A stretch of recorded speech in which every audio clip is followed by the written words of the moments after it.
I'm Teresa. The image of that terrified little boy, his face streaked with dirt and tears, is seared into my memory. It was in the manicured garden of the Thompson estate, a place that once seemed like a slice of paradise, but quickly turned into a nightmare. I remember standing there, my heart pounding in my chest, as I watched Eric, the man I thought I loved, and his parents, Mr. and Mrs. Thompson, torment this innocent child. Eric's face, usually so calm and composed, was twisted with cruelty. He grabbed the boy by the ear, threatening him in a voice that sent shivers down my spine. The boy, no more than 10 years old, was sobbing, pleading for mercy. All he had done was pick a couple of pears from the orchard because he was hungry. But to the Thompsons, it was a crime worthy of severe punishment. Mrs. Thompson, with her cold, calculating eyes, dismissed the boy as a little parasite. She suggested calling the police to give him a juvenile record. Mr.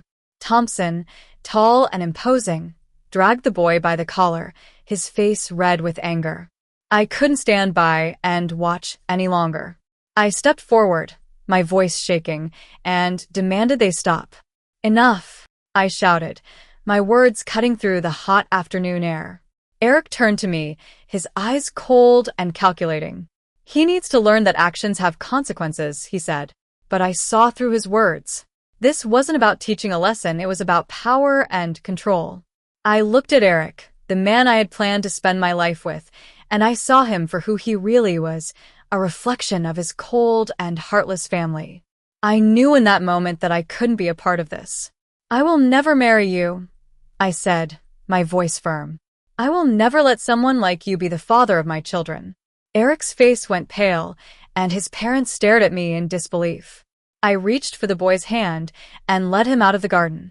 As we walked through the iron gates, I felt a sense of relief. I knew I had made the right decision, even though it meant walking away from a relationship I thought was my future. Let me take you back to the beginning. I grew up in a small, cozy house in the heart of a friendly neighborhood.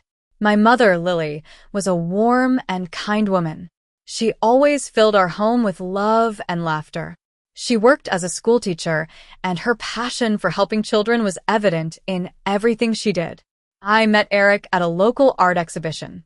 He was a successful lawyer, charming and confident. He seemed to have it all, a great career, a sharp mind, and a polished exterior.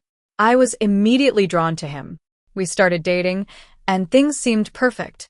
Eric was always thoughtful, bringing me flowers and taking me on romantic dates. I thought he was the person I would spend the rest of my life with. One day, Eric told me it was time for me to meet his parents. I was nervous but excited. I wanted to make a good impression. I spent hours picking out the perfect dress and doing my hair.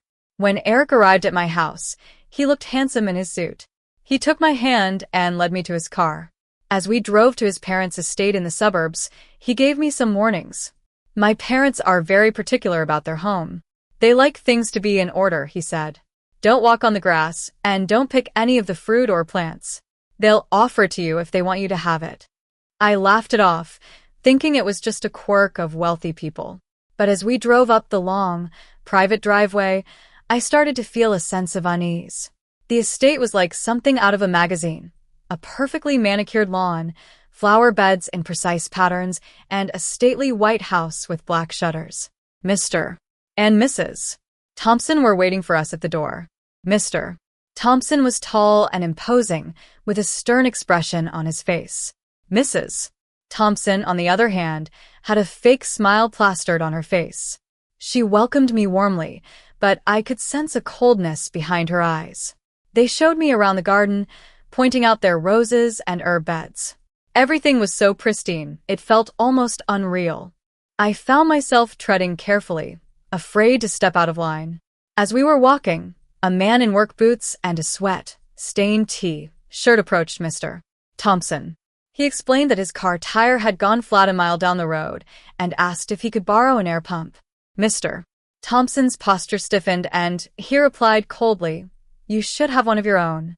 We're having family time. You'll have to manage." The man shuffled away, embarrassed. I felt a pang of sympathy for him, but I quickly pushed the thought aside. I didn't want to cause any trouble. We sat down for lunch under a large oak tree.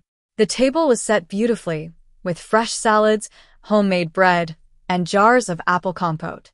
Mrs. Thompson talked about how they grew everything themselves and how they valued hard work and discipline. Mr. Thompson lectured me about the importance of order and boundaries in a family. He compared a family to a well-tended garden, saying that if you didn't keep it in check, it would grow wild and useless. I tried to make small talk, but every time I did, they steered the conversation back to their values and their achievements. I started to feel like an outsider, like I didn't fit into their world. That's when the incident with the little boy happened. It was the moment that shattered my illusions about Eric and his family. After I led the boy out of the estate, I watched him run down the road until he disappeared from sight. I then called a taxi and went home. When I arrived at my house, my mother must have heard the taxi. She opened the door and saw the look on my face. Without saying a word, she opened her arms, and I collapsed into them, sobbing. I told her everything about the beautiful garden, the perfect house, and the coldness I had felt. I described how Eric and his parents had treated the little boy and how Eric's true nature had been revealed. My mother listened patiently, holding my hands. "You saw who he really is," she said softly. "And you walked away. That takes strength." I realized that she had been right all along. She had sensed something off about Eric from the beginning, but I had been too blind in love to see it. Over a cup of peppermint tea and a slice of warm apple pie, my mother and I talked. She reminded me that true strength comes from kindness and compassion, not from control and cruelty. As the sun set outside, I sat in our cozy kitchen, surrounded by the familiar scents of cinnamon and sugar. I knew that the day had been a turning point in my life. I had learned a valuable lesson about love and the importance of choosing the right people to be in my life. I may not know what the future holds, but I am certain of one thing. The next time I fall in love, it will be with someone whose heart is warm and whose strength comes from compassion. For now, I am content with the love and support of my mother and the knowledge that I made the right choice.